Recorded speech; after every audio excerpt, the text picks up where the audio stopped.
അപ്പോൾ നമ്മുടെ തനി നാടൻ ചെമ്മീനും കിഴങ്ങും കൂടെ ചേർത്തുള്ള വറുത്തരച്ച കറിയുടെ പാചകത്തിനായിട്ട് ഒരു മൺചട്ടി വെച്ച് കൊടുത്തിട്ടുണ്ട്, വെളിച്ചെണ്ണ ഒഴിച്ചു കൊടുത്തിട്ടുണ്ട്.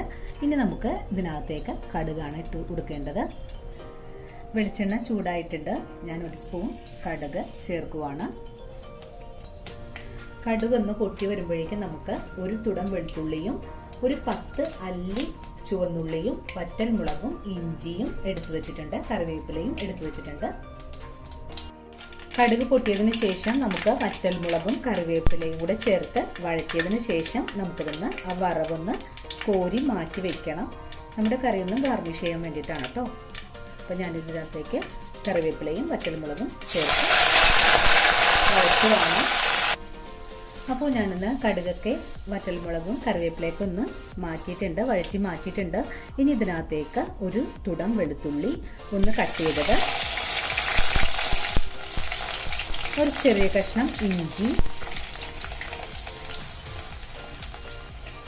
ചുവന്നുള്ളി നിങ്ങളുടെ ആവശ്യത്തിന് എടുക്കാം കേട്ടോ.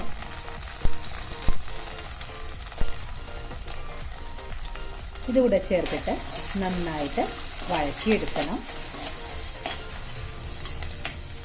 വഴറ്റുന്ന ഉള്ളിയിലേക്ക് ഞാൻ 1/2 ടീസ്പൂൺ മഞ്ഞൾപ്പൊടി കൂടെ ചേർക്കുന്നുണ്ട്.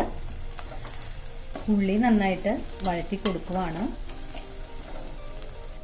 ഇനി നമുക്ക് ഇതിനകത്തേക്ക് 4 പച്ചമുളക് ഒന്ന് കട്ട് ചെയ്ത് ചേർക്കുന്നുണ്ട്. നന്നായിട്ട് വഴറ്റി കൊടുക്കുവാണ്. വഴറ്റാനിട്ട് കൊടുത്ത ഉള്ളിയൊക്കെ ഒന്ന് വാടി വന്നിട്ടുണ്ട്. ഇനി നമുക്കിതിനകത്തേക്ക് കുറച്ച് പൊടികൾ ചേർത്ത് കൊടുക്കണം. ഇതിനായിട്ട് ഒരു 2 ടേബിൾ സ്പൂൺ മല്ലിപ്പൊടിയും 1 ടീസ്പൂൺ മുളക് പൊടിയും 1/2 ടീസ്പൂൺ അളവിൽ ഗരം മസാലയും എടുത്തു വച്ചിട്ടുണ്ട്. ഇതുകൂടെ ചേർത്ത് നന്നായിട്ട് വഴറ്റിയെടുക്കാം. പൊടികൾ ചേർത്തിട്ടുണ്ട്. വീണ്ടും നന്നായിട്ട് വഴറ്റിയെടുക്കുവാണ്. പൊടികളൊക്കെ ഒന്ന് നന്നായിട്ട് മൂത്ത് വരണം. ഇനി നമുക്ക് 4 ഉരുളക്കിഴങ്ങ് ഇതേ അളവിൽ കട്ട് ചെയ്ത് ഞാൻ വെച്ചിട്ടുണ്ട്. 4 ഉരുളക്കിഴങ്ങ് ഇതുകൂടെ ചേർത്ത് നമുക്ക് ഈ മസാലയിൽ നന്നായിട്ട് വഴറ്റിയെടുക്കണം.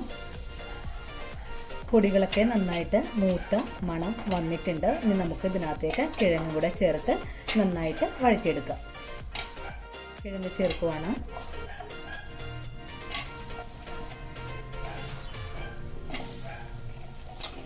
ഉരുളക്കിഴങ്ങ് ഒന്ന് നന്നായിട്ട് വഴറ്റിയെടുക്കുവാണ്.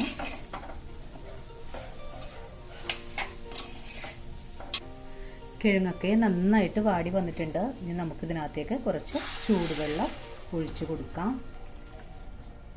അപ്പോൾ നമ്മൾ വെള്ളമൊക്കെ ഒഴിച്ചു കൊടുത്തിട്ട് തിളച്ചൊക്കെ വന്നിട്ടുണ്ട്.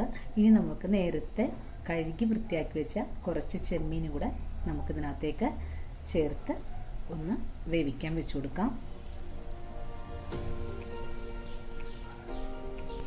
ഞാനൊരു 100 ഗ്രാം അളവിൽ ചെമ്മീൻ എടുത്തിട്ടുള്ളൂ. കാരണം ഇവിടെ ചെമ്മീൻ അധികം അങ്ങനെ ഇഷ്ടമില്ല കേട്ടോ. അതുകൊണ്ടാണ്. അപ്പോൾ നിങ്ങൾക്ക് എത്ര ചെമ്മീൻ വേണമെങ്കിലും നിങ്ങൾക്ക് ഈ കറിക്ക് വേണ്ടിയിട്ട് ഉപയോഗിക്കാം. അപ്പോൾ ഞാൻ കുറച്ച് എടുത്തിട്ടുള്ളൂ. ചെമ്മീനും കൂടെ ചേർത്തിട്ട് നന്നായിട്ട് തിളക്കുന്നുണ്ട്. ഇനി ഇതിനകത്തേക്ക് ഞാനൊരു ചെറിയ കഷ്ണം കുടപ്പുളി ചേർക്കുന്നുണ്ട്. കൂടെ തന്നെ ഉപ്പും കൂടെ ചേർക്കുവാണ്. കറിക്ക് ആവശ്യമായ ഉപ്പ് കൂടെ ചേർത്ത് നമുക്കിതൊന്ന് സിമ്മിലേക്ക് വെച്ച് കൊടുത്ത് നമുക്കിതൊന്ന് വേവിച്ചെടുക്കാം. കിഴങ്ങും ചെമ്മീനൊക്കെ ഒന്ന് വെന്ത് വരുന്ന സമയം കൊണ്ട് നമുക്ക് ഒരു മുറി തേങ്ങയും കുറച്ച് കറിവേപ്പിലയും കുറച്ച് കുരുമുളകും കുറച്ച് പെരിഞ്ജീരകം, കുറച്ചെന്ന് പറയുമ്പോൾ 1 ടീസ്പൂൺ അളവിലുണ്ട് കേട്ടോ എല്ലാം.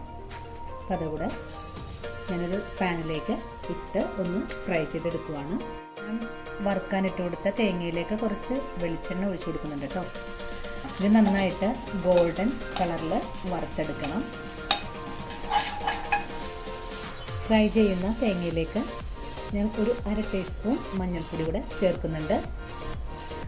മഞ്ഞൾപ്പൊടിയൊക്കെ നന്നായിട്ട് മൂത്ത് വന്നിട്ടുണ്ട്. ഇനി ഒരു 1/2 ടീസ്പൂൺ ഒരു ടീസ്പൂൺ അളവിൽ കാശ്മീരി മുളക് കൂടെ ചേർക്കുവാണ്. മുളക് പൊടിയൊക്കെ ചേർത്തിട്ട് നന്നായിട്ട് വഴറ്റി മൂപ്പിച്ചെടുത്തിട്ടുണ്ട്. നന്നായിട്ട് മുളക് പൊടിയുടെയും മഞ്ഞൾപ്പൊടിയുടെയൊക്കെ ആ കുത്ത് മണമൊക്കെ പോയാൽ കറി ടേസ്റ്റ് ഉണ്ടാവുള്ളൂ കേട്ടോ. അപ്പോൾ നമ്മൾ ഫ്രൈ ചെയ്തെടുത്ത മസാലയൊക്കെ നന്നായിട്ട് വഴണ്ടൊക്കെ വന്നിട്ടുണ്ട്. ഇനി നമുക്ക് ഇത് ചൂടാറിയതിന് ശേഷം ഇതൊന്ന് അരച്ചെടുക്കണം. വെള്ളമൊന്നും ചേർക്കണ്ട കേട്ടോ. കുറച്ച് നമ്മൾ എണ്ണയൊക്കെ ഒഴിച്ചിട്ടല്ലേ അത് ഫ്രൈ ചെയ്തത്. അപ്പോൾ വെള്ളം ഒന്നും ഒഴിക്കാതെ വേണം അരച്ചെടുക്കാൻ, എന്നാലേ നമ്മുടെ കറിയൊക്കെ കാണാനായിട്ട് നല്ല ഭംഗി ഉണ്ടാവുള്ളൂ കേട്ടോ. നന്നായിട്ട് തിളച്ച് വെന്തൊക്കെ വന്നിട്ടുണ്ട്. ഇനി നമുക്ക് വറുത്ത് അരച്ചെടുക്കാം.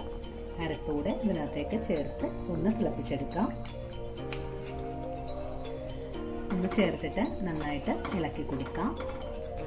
അരപ്പൂടെ ചേർത്തിട്ട് നന്നായിട്ട് തിളച്ച് വന്നിട്ടുണ്ട്. ഇനി നമുക്ക് ഒരു 5 മിനിറ്റ് നേരം ഒന്ന് മൂടിയിട്ട് വെച്ച് കൊടുക്കാം. കറിക്ക് ഈ സമയത്ത് ഉപ്പൊക്കെ ഉണ്ടോ എന്ന് നോക്കാം. നമ്മുടെ വളരെ ടേസ്റ്റി ആയിട്ടുള്ള ചെമ്മീൻ കിഴങ്ങ് കറി ഇവിടെ റെഡിയാണ്. നമുക്ക് നേരത്തെ മാറ്റി വെച്ച വറവ് കൂടെ ഇതിനകത്തേക്ക് ചേർത്ത് നമ്മുടെ കറി ഓഫ് ചെയ്ത് കൊടുക്കാം. അപ്പോൾ നമ്മുടെ വളരെ ടേസ്റ്റി ആയിട്ടുള്ള ഉരുളക്കിഴങ്ങ് ചെമ്മീൻ വറുത്തരച്ച കറി ഇവിടെ റെഡിയാണ്. എല്ലാവരും ഈ വിധത്തിലൊന്ന് ട്രൈ ചെയ്ത് നോക്കണം കേട്ടോ. കൂടാതെ നിങ്ങൾക്ക് എൻ്റെ ചാനൽ ഇഷ്ടമായിട്ടുണ്ടെങ്കിൽ ഒന്ന് സബ്സ്ക്രൈബ് ചെയ്തേക്കണേ. ഇനിയുള്ള വീഡിയോയ്ക്കായിട്ട് ആ കുഞ്ഞു ബെല്ലൈക്കൺ കൂടെ ഓൾ ഓപ്ഷൻ അടിച്ചിടാനും മറന്നു പോകരുതേ. അപ്പോൾ ഇനി നല്ല റെസിപ്പിക്കായിട്ട് കാത്തിരിക്കുക.